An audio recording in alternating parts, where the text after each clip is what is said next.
continuous rotations. This is so cool. Hey, look at that. And it instantly returns after 3 seconds. We can check this one. This one instantly returns back to its origin position. Imagine you have like some spinning record and you want to return. So let's go ahead and duplicate the object return script. And so what we're going to do is call this script continuous rotations. And then under our variables tab, we're going to create a couple Boolean variables. Okay, so the first one's called will object return, which is a Boolean. We're going to set this to be default of true. We want this object to return. And now that we have this, all we have to do to make this work is say if, drop this into when object is released, move this if statement inside of here, move this else up, and then move if on top so it all still concatenates correctly, and then put inside of this if will object return. And now it's just checking to see will the object return, and if it will, then we have to check if it's instant or not instant, and then we can send it with a delay or not. Cool. That is how we do that part, but the next thing we need to do is determine, is this a physics object or not? So we're going to go ahead and grab a Boolean and say has physics. Why does having physics make a difference? Well, I will show you, because there's 2 ways to cause rotation to happen. And so let's go click confirm. And we're going to say has physics is set to false by default. I think having physics is much harder to understand. So if you want to enable this, you're going to have to set this to true yourself. But let's go ahead and go to when world is started, send event to object, and this event is going to be called a loop, which we had in our dropdown. You could also recreate one. And then we'll grab when event loop is received. So we'll drop down, select loop. Now when loop is received, we're going to send loop with a delay.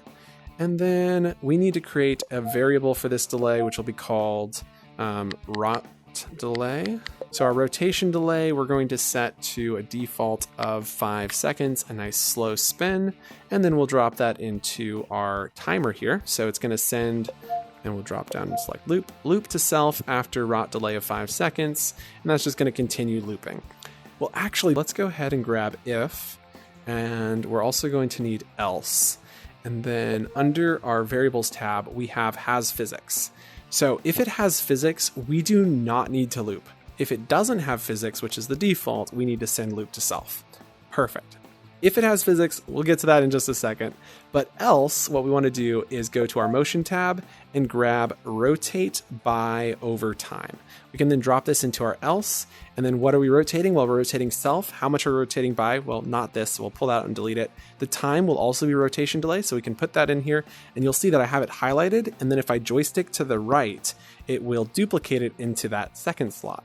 Perfect. Now over here on our variables, we're going to create a new variable called rotation, and this will be rotate by. Okay, so this is going to determine how much do we rotate by.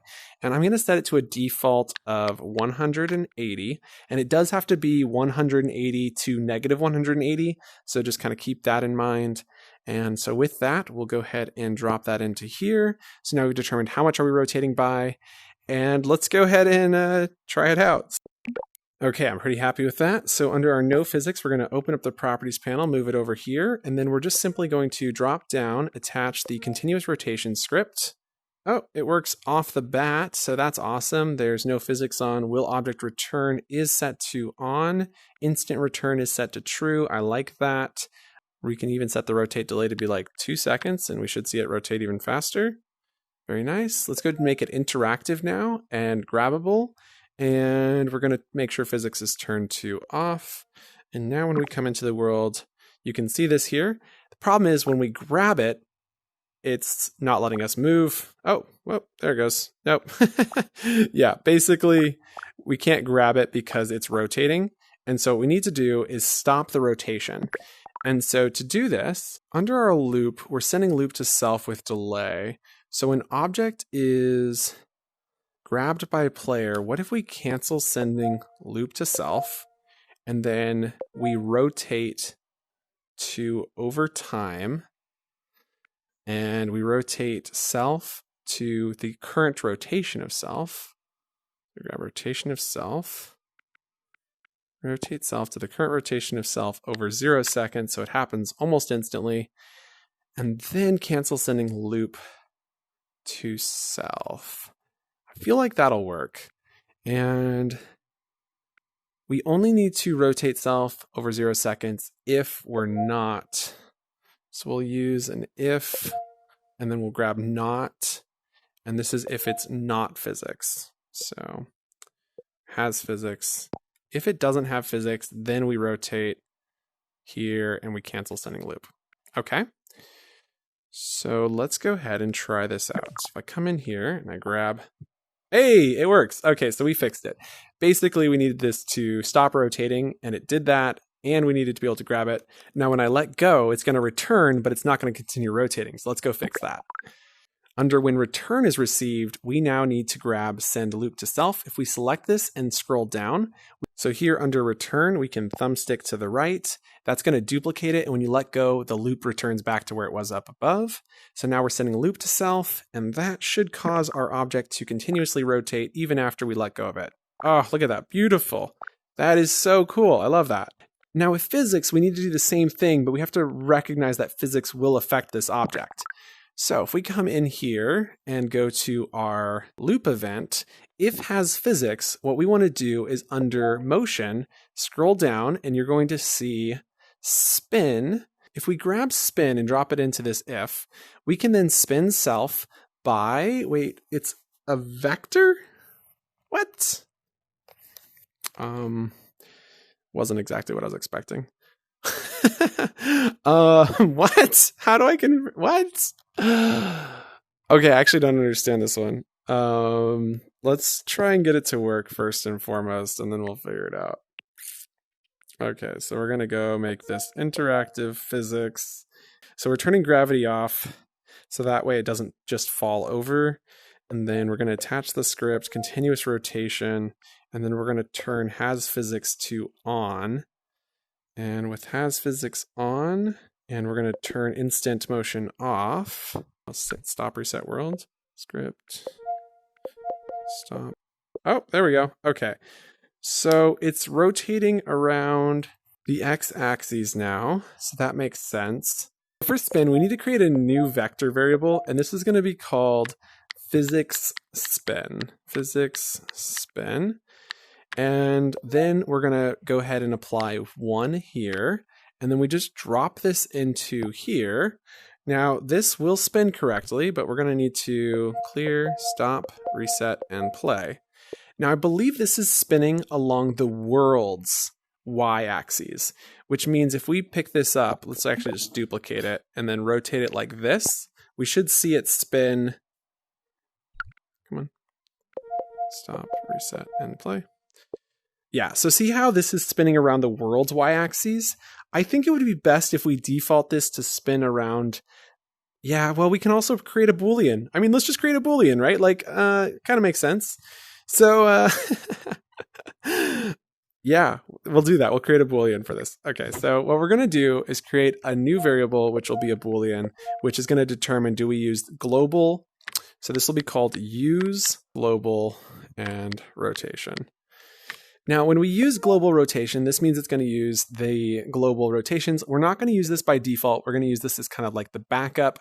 And so what we'll do is run in here and run an if, and then we'll also throw in an else, and then we'll drop the Boolean use global rotation into the if statement. And we know if we're using global rotation that we want to use this spin. And because we're using spin, if we go down to motion, we have spin in local space, which allows us to spin in local space. So we just duplicate that there. And because that's by default, it should now, if we stop reset, always spin around the local y-axis. And even if we duplicate this and rotate it, it's still going to spin around the local y-axis. Let me select, unselect. We'll stop, reset, and play. There you go. So now that's always going to spin around the local y-axis by default. I honestly prefer that. So we're going to leave it like that as the defaults.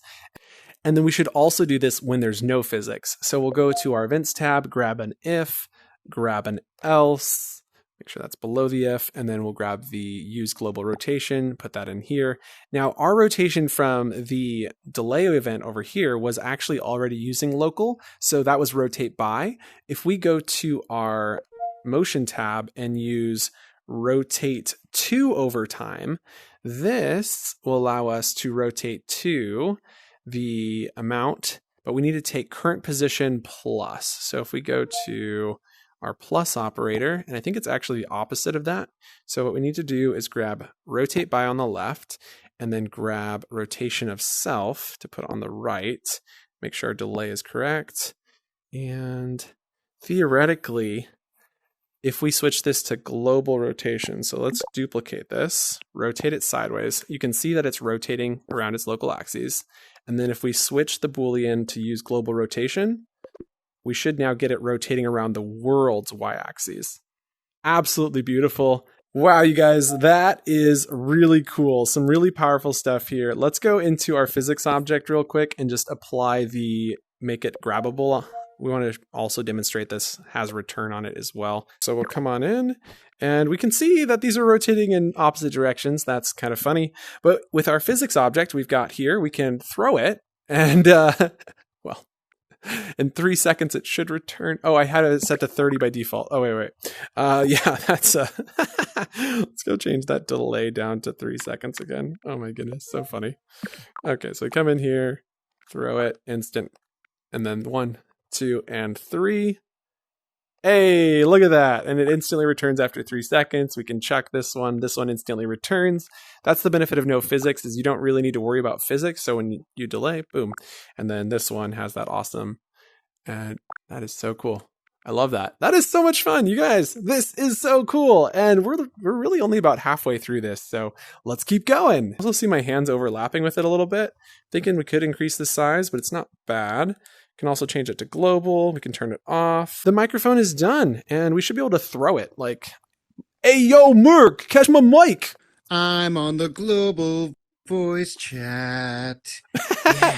Bye to that mic. And in a few seconds, it's going to return here. 5, 4, 3, 2, and voila! We've got our microphone back. Woo! And that is how we combine two scripts into a singular object.